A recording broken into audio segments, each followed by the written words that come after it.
Le CRIF, c'est un partenaire des pouvoirs publics. Il est reconnu comme représentant la communauté juive organisée. Et vous avez raison de souligner que le dîner crée peut-être cette illusion qu'il se décide des choses au dîner du CRIF. Et que si on va au dîner du CRIF, c'est qu'on reçoit des ordres, qu'on reçoit des conseils, qu'on reçoit des injonctions de la part des institutions juives. Est-ce que vous allez un peu... Parce que si vous voulez, les gens ont été vachement choqués à l'ère Kuckerman de voir tous les ministres de la République défiler au dîner du CRIF pour se faire engueuler platement.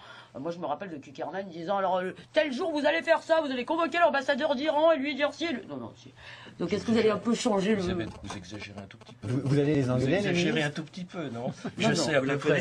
Je sais un petit peu les discours qu'il a dit. Non, non, non, non. Moi, je l'ai entendu. Je l'ai entendu dire, Monsieur le Premier ministre... Ça n'a pas été un peu excessif à un moment donné, cette façon on l'a vu engueuler, vraiment. On l'a vu engueuler le ministre. Et les ministres acceptaient de se faire engueuler. Vous savez ce qu'a dit...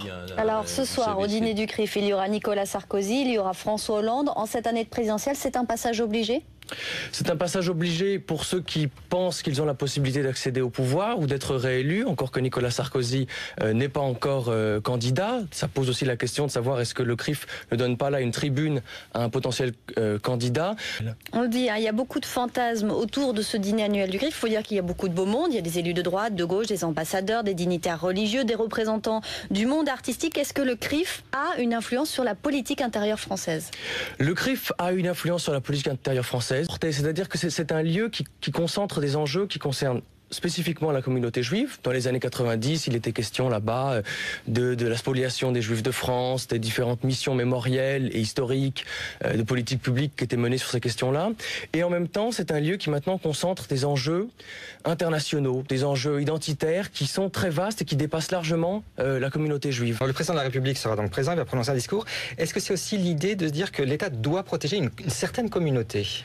Je pense que c'est l'idée qu'il y a une forme de dette morale entre la République et les Juifs. Et comme on l'a dit au début de cet entretien, le fait que le CRIF soit né aussi à ce moment-là, où il y a cette trahison de l'État, où les autorités françaises, à travers Vichy, livrent les Juifs aux Allemands, il y a cette dette morale qui est contractée, et à travers cette rencontre ritualisée, ça permet à la France, ou en tout cas aux autorités françaises, de dire une attention particulière est portée à ce qui concerne les Juifs. Ça tient à cette histoire très particulière, mais c'est vrai que ça suscite des passions, ça suscite des questions, avec l'idée donc que est-ce que ça veut dire que les Juifs auraient une place spécifique dans la société française? Et c'est une question d'ailleurs qui est abordée régulièrement au sein de la communauté juive, avec la question de savoir est-ce que ce tel rituel est toujours une bonne chose, ou est-ce que ça décuple, ça démultiplie des enjeux avec les risques que ça peut... Bonsoir, merci d'être avec nous. Et Janet Bougrab, bonsoir, merci d'être avec nous. J'ai avec moi Corinne Lepage, bonsoir. Bonsoir. Mais on a encore beaucoup d'invités. Voilà, Harlem Désir, bonsoir. Bonsoir. Il y a beaucoup de monde ce soir. On imagine pourquoi à 3 mois de la présidentielle. Michel Lemarre qui vient d'arriver ici. Je suis avec Roselyne Bachelot. Bonsoir, Madame la Ministre.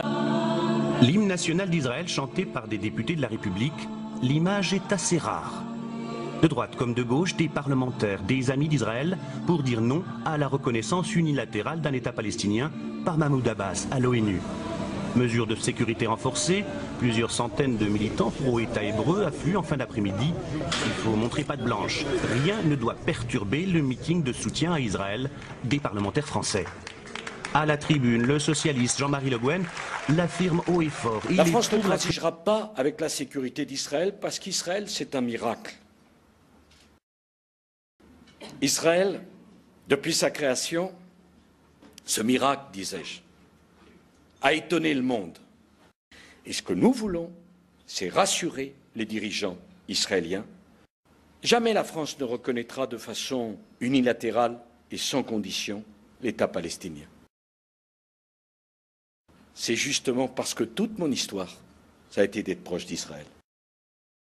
Je voudrais dire que toute ma vie politique, vous le savez, j'ai défendu Israël.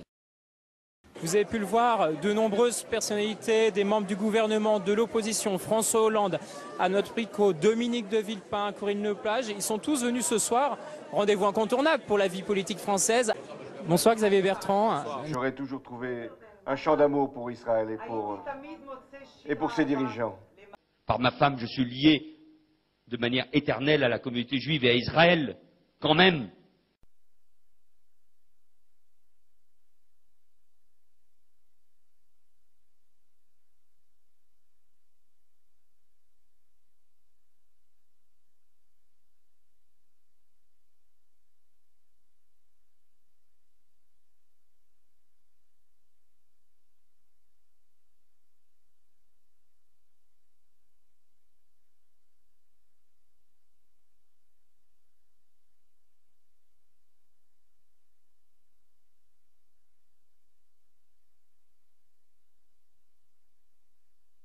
Israël, pour vous, c'est intouchable?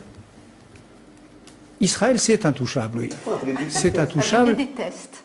Je passe mon temps à les maudire. Je voudrais enfin, c'est affreux à dire, mais c'est exactement ce que je ressens. Je voudrais que ce pays soit en ruine. Je voudrais voir la Syrie brûler.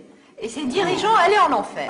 C'est dommage. Moi, j'adore m'y balader. Oui, moi aussi, mais franchement, écoutez, je ne sais pas si dans peu de temps, je risque de crever.